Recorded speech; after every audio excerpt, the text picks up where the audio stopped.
നിങ്ങളുടെ കളിയാക്കൽ കഴിഞ്ഞോ? പക്ഷേ ആരുടെ മുന്നിലാണ് നിങ്ങൾ ഇരിക്കുന്നതെന്ന് ഒരിക്കലും മറക്കരുത്. ഞാനാണ് ടൈഗർ. ടൈഗർ വെറുതെ ഇരിക്കുകയോ അനാവശ്യമായി സംസാരിക്കുകയോ ചെയ്യില്ല. ടൈഗർ നേരിട്ട് ആക്രമിക്കും.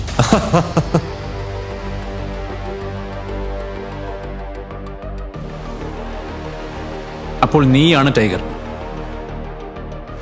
ശരി, എങ്കിൽ ടൈഗർ പറ, ഇത്രയും വർഷം നീ എവിടെയായിരുന്നു? ഇത്രയും വർഷങ്ങൾക്ക് ശേഷം നീ പെട്ടെന്ന് വന്ന് പറഞ്ഞാൽ ഞങ്ങൾ നിന്നെ ടൈഗർ ആണെന്ന് അംഗീകരിക്കുമെന്നാണോ കരുതുന്നത്?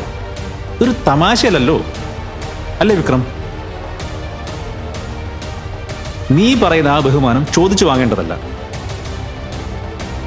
അത് നേടിയെടുക്കേണ്ടതാണ്. മനസ്സിലായോ? അതെനിക്കറിയാം.